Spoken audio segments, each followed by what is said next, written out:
Hello, I'm Todd Strader. This is a reading of my manuscript, Little Red and Riding Hood. One note before I begin.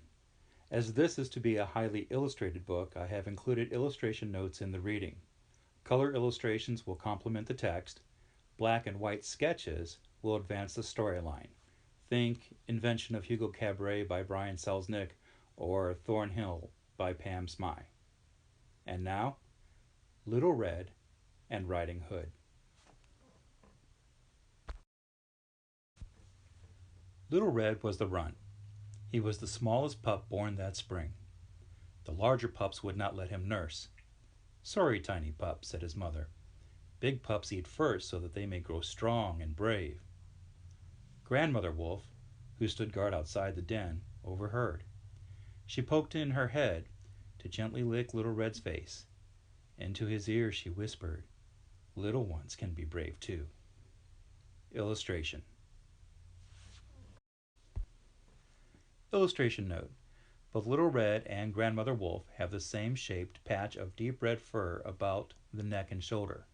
While the other pack members show the brown fur and red tinting common to red wolves, this characteristic shared by Little Red and Grandmother does not appear on other members of the pack. Ryding was a young girl. Maybe she was too young to be hunting deep in the woods. Her father needed her help. He was lame from fighting in the war. He was brave and knew the ways of the woods better than most. Ryding was eager to learn. She wanted to be brave like her father. In the early spring, he taught her to track. Illustration. Illustration note. Can we have Ryding's father wearing his old war uniform? Later in the story, I would like to see Ryding wearing it as she assumes her father's role and begins to hunt for wolves. When the pups were old enough, they began to eat hunted food. All members of the family brought back something to share. The pups eagerly licked the muzzles of the older wolves who made a pile of food for them. Each pup received a portion. Each pup, that is, except Little Red. Try as he might, he could not break through the wall of larger brothers and sisters blocking the way to food. Sketch. Grandmother Wolf watches from the sidelines as other pack members eat from a carcass. Sketch. Grandmother approaches a picked-over carcass as the other satiated pack members move away. Sketch. Grandmother offering food to Little Red. Grandmother shared what little she had. As the wolf pups grew, they spent much of their time playing games. Little Red would have liked this more if he were not always made to be the toy. Illustration. One day, when the other pups were having fun without him, and the adults were not paying attention, Grandmother Wolf whispered into Little Red's ear, "Come, I will take you on your own adventure." At first, these outings kept close to the den, but as Little Red grew, he and Grandmother Wolf ventured deeper and deeper into the woods. That summer, Little Red learned the scent of every growing thing and every moving thing in the forest. He learned about sweet things and pungent things. He learned about good things and about dangerous things. Then, one day, "We must turn back," said Grandmother Wolf with alarm in her voice. "But why?" protested Little Red, who was enjoying exploration of a new part of the woods. They had come to a wide, well-worn path. Little Red did not recognize the scent of the animal that had made it, but the smell was strong. "Whose scent is this?" asked Little Red. "It is the smell of stick carriers," explained Grandmother Wolf. "Stick carriers?" Little Red's head tilted quizzically. Grandmother Wolf did not answer. All she would say was that the path and beyond were known to wolves as the Forbidden. She instructed him to never cross into it. "I'm not scared," announced Little Red. Grandmother Wolf's eyes smiled at him. She whispered into his ear, "You are as brave as the biggest wolf, that is true. But promise me you will stay out of the Forbidden." "I promise," said Little Red. Illustration. The Hood family lived in a little clearing near the edge of the woods. The townspeople relied on Ryding's father to bring them meat and fur. Many did not like to venture into the woods themselves. Their heads were full of terrifying stories about dark dangers and savage wolves. This suited Ryding's father just fine. Although he knew there was nothing to fear, he needed the townspeople to count on him for the things he brought from the woodlands. So whenever he told a hunting tale, he made it as scary as he could. Young Ryding did not realize he was making up some of his stories. She became as frightened as the townspeople. But she made up her mind she would be brave. She would be brave like her father. Illustration. During that summer, Ryding spent her days learning from her father. He taught her how to hunt and trap. He also taught her the secret medicines of the woods. As they collected various herbs from the forest floor, Ryding's father presented her with an old goatskin haversack from his days as a British soldier. She bound and bunched the plants, placing them in the freshly oiled pouch. Sketch. Ryding's father showing Ryding a track or scat or some other animal sign. Sketch. Ryding's father holding Ryding's arm while she learns to aim the long rifle. Sketch. Ryding's father showing Ryding an herb. Later, back at home, Ryding hung the herbs from the rafters to dry. Her father dressed out the game caught that day while her grandmother prepared the evening meal. After supper, her father told stories of fighting savages, wandering woodland ghosts, and wicked wolves. He lifted his hands to his mouth and he gave a blood-curdling howl. In the corner of the room, candle shadows melded to moon shadows, forming the gaping maw of a ravenous wolf. Ryding resisted the urge to burrow into her father's side. Before bed, Ryding's grandmother eased the young girl's fear. She read from her little leather-bound book. Ryding took comfort in the words carried on her grandmother's gentle voice. "See how the godly man showed mercy?" her grandmother asked after sharing a story. Illustration. When the leaves turned color, the family of wolves left the birthing den and moved to a gathering place. From there, the adults could scout for prey and venture out on hunting expeditions. Soon, the pups would be large enough to join them. Grandmother Wolf began to teach Little Red to hunt. One frost-filled morning, she whispered into his ear, "It is time for you to kill and eat." She pointed him towards a far-off thicket. "Go, and see what I have found for you there." Little Red crept up to the thicket, remembering lessons taught to him by his grandmother. Stay low and silent. Let the wind first blow over your prey, and look for weakness. In the brush, he found an infant rabbit. It was so young, it did not know to run away. Little Red was very hungry. He crouched and ready to spring. The little rabbit did not move. Instead of pouncing, Little Red decided to get closer. He moved up to the rabbit. It did not move. He put his nose right on it. Still, the rabbit did not move. Little Red could feel the tiny creature's heart pounding. Now he could smell its fear. Little Red whispered into its ear, "I am very hungry, but I will not hurt you. Not today." Instead of eating the rabbit provided by Grandmother Wolf, Little Red found a rotted log. From it, he ate beetles and larvae. Compared to rabbit, they tasted yuck. On his return, Grandmother Wolf asked him, "How was the rabbit?" "Very tasty," replied Little Red, bits of beetle and rotted log falling from his mouth. "Good," replied Grandmother Wolf with knowing eyes. "We can't have you living off bugs." Illustration. The leaves were still blowing from the trees when the boys from the town cornered Ryding. They were jealous of the girl who hunted with her father. "Hunting is for boys," they taunted as they came at her with sharpened sticks. Be brave, she thought, holding her ground. Sketch. Ryding cornered by the mean boys. Sketch. Ryding's father jumps between the mean boys and his daughter. Sketch. The boys scattered when confronted by Ryding's father. All through the falling of leaves, Little Red learned the ways of a wolf from his grandmother, and Ryding learned the ways of a woodsman from her father. Sketch. Little Red tracking prey with grandmother. Sketch. Ryding's father showing her how to set a snare. Then chill winds brought a change. Little Red's legs were now long enough to run with the pack. Prey, though, was scarce. The family of wolves had to travel farther and farther to find food. They grew ever more hungry. Little Red could feel the strain of his youth and size as he tried to keep pace with the others. "Keep up, Runt," called back one of his brothers.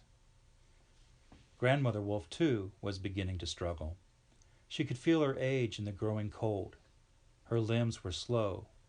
She was not the swift shadow in the forest that she once was. Sketch. The wolf pack catches the scent of prey. Sketch. The pack gives chase. Sketch. Grandmother Wolf lagging behind the younger wolves. The swift food gave the pack a long chase. In the excitement and effort his mind focused on proving his worth, Little Red lost sight of Grandmother Wolf. He also did not realize the prey had led them into the forbidden. Ryding and her father went deeper and deeper into the woods to find game. The extra work was hard on her father. The cold brought out the deep aches of war wounds. Ryding did her best to be a support, to lessen his burden, to be older than she was. Sketch. Ryding's father favoring a knee. Sketch. Ryding helping her father up a bank. Sketch. Ryding baiting a snare while her father rests against a tree. Little Red realized Grandmother Wolf was not with them. "Where is she?" he asked. "She did not keep up," spoke one family member. "We must find her," Little Red began to panic. "We cannot stay here," warned his mother, her nose testing the air. "We are in danger." "But," Little Red began to protest. "We have no choice. Come." Little Red's mother began collecting the family to leave. "I will go find her," Little Red proclaimed. "You will not," scolded his mother. "This is the forbidden." She tested the air again. "It is the place of the stick carriers, creatures who throw stinging rocks from their sticks and kill wolves. The old wolf is wise. She knows the way. She will meet us back at the gathering place." Sketch. From hidden cover, the pack spies Ryding and her father. They usher the younger wolves to sneak past. Sketch. Grandmother Wolf approaches snare bait left by Ryding and her father. When the deep snows came, Ryding's father fell ill. Never before had she seen him so weak. Even though talking became difficult, he called Ryding to his bedside. "Ryding, I have taught you what I know. You must continue to hunt for us. Alone," he told her. "I can't," Ryding softly pled. "I'm not ready." "You are ready," he assured her, his voice struggling. Ryding was frightened. She loved to go into the forest with her father. Going alone was something very different. At her father's side, she always felt safe. The woods were a place of adventure. Without him, they were dark and full of danger. She did not feel prepared to hunt alone. She felt her age. Yet, ready or not, the time had come. She must take her father's place. She would have to be like him. She would have to be brave. Ryding's grandmother stepped between them to bring a bowl of healing brew to her father's lips. Ryding watched as he struggled to drink it down. It's not enough, thought Ryding. He's too sick. What her father needed was real medicine. She knew where to find an apothecary, but the medicine would be expensive. The cost would be well beyond what they could afford. There was, of course, a way. If she brought in an animal pelt of great worth, something with a bounty on it, she could get enough money. The woods did house just such a creature. It would mean mustering courage beyond anything she could imagine. It meant she must hunt the dreaded creature of her father's stories, the shadow that haunted her dreams. She would need to hunt a wolf. Illustration. Ryding at her father's bedside. Ryding's grandmother is in the background shortening her father's uniform to fit Ryding.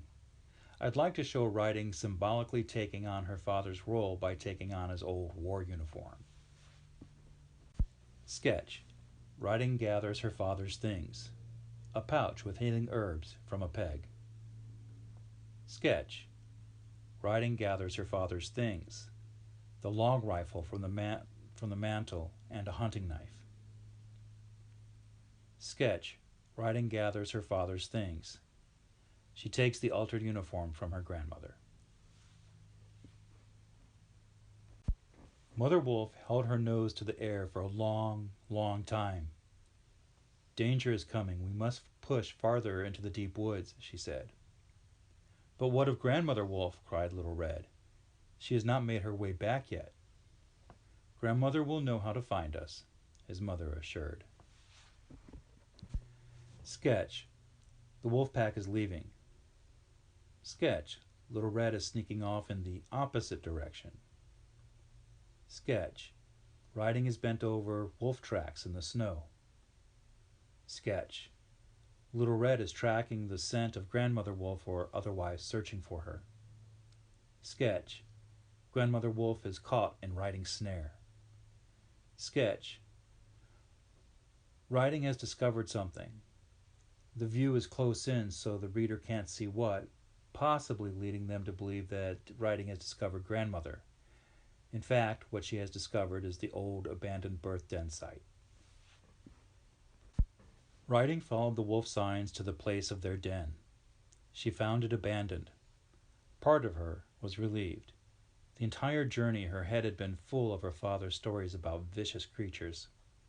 Still, she needed a pelt if she were to buy the medicine her father desperately needed. She decided to check the snare she had set. When Little Red came to the wide, worn path, he stopped for a moment. He had promised not to cross this path, not to go back into the forbidden. He wanted to be obedient, but this was different.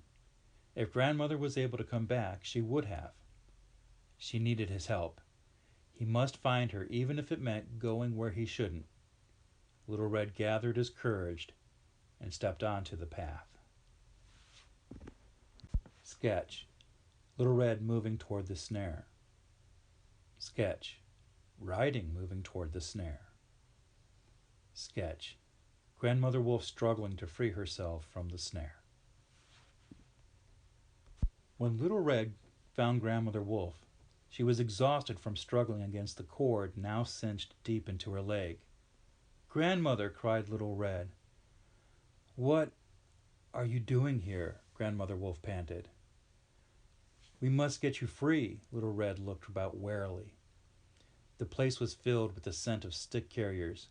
He did not know what a stick carrier looked like, and he did not want to find out.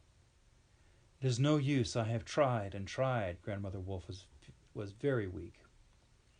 She could hardly hold her head up. "Let me try," announced Little Red, as he began chewing the cord. Sketch. Ryding examining the chewed-through snare cord. Sketch. Little Red helping his injured grandmother into the abandoned den. Grandmother Wolf could hardly move with her injured leg. Little Red helped her to the old abandoned birth den. It was the closest safe place. "Grandmother, you are weak. I will hunt for you." Sketch. Little Red heading back into the forest. Ryding dropped the chewed cord she had been examining. She knew where the wolves would go. Sketch. Ryding headed to the birth den. At the den, Ryding found the wolf who had escaped her snare. It was old and weak. It would not put up a fight. Ryding's fear gave way to a feeling of power. Sketch. Ryding raises her father's rifle to aim at Grandmother Wolf. Sketch. Little Red appears to the side. His growl catches Ryding's attention. Sketch. Ryding turns the rifle onto Little Red. Little Red was shocked to come upon the creature now before him. It was tall like a sapling tree. It stood on only 2 legs, and it carried a long stick. So, he thought, this is what a stick carrier looks like. And this one was pointing her stick right at him. In her eyes, he saw she meant to kill him. The young wolf felt as helpless and frozen as the baby rabbit in the thicket. He tried to make himself run. The girl's stick carrier steadied herself. She did something with her hand that made a clicking sound. At her side hung a long fang. Little Red knew the girl would use the fang on Grandmother Wolf. Any moment her long stick would throw a stinging stone. His fear pushed him to run, but his love for Grandmother kept him in place. Be brave, he thought as he held his ground. Illustration. What Ryding saw looking down the barrel of her father's long rifle gave her pause. The little wolf making such a bold stand reminded her of facing off against the village boys. She remembered how her father bravely came between her and those boys. The weak old wolf and the brave little pup did not look like the frightful images from her father's stories. She thought, too, of her grandmother's little book. She remembered the story where the godly man showed mercy. Sketch. Ryding lowers her weapon. Sketch. Ryding reaches into her medicine bag. Sketch. Ryding approaches Grandmother Wolf with her hands open. Ryding lifted the healing herbs towards the old wolf's injured leg. Now Grandmother Wolf knew not to trust the touch of a stick carrier, and Ryding knew better than to reach towards a wolf. But both sensed that something special was happening, something good, something magical. A new bond, one born of mercy, was being forged. Little Red sensed it too. He did not attack the stick girl. He watched as the hunter turned healer tended Grandmother Wolf's injured leg. The moment would forever shape the brave little wolf and the brave little girl. Illustration. Sketch. Little Red and Grandmother receiving a warm welcome back by the Pack family. Sketch. Father, on his feet leaning on a cane, getting a hug from Ryding. Her grandmother is there too. Illustration.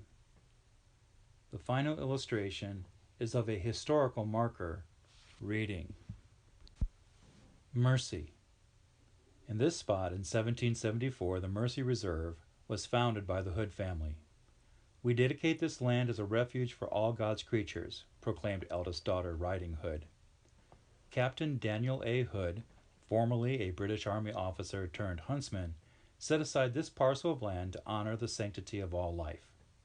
Posting at the edge of the property, proclaimed, "Respect for creation is our law. Animosity towards any of God's creatures is strictly forbidden."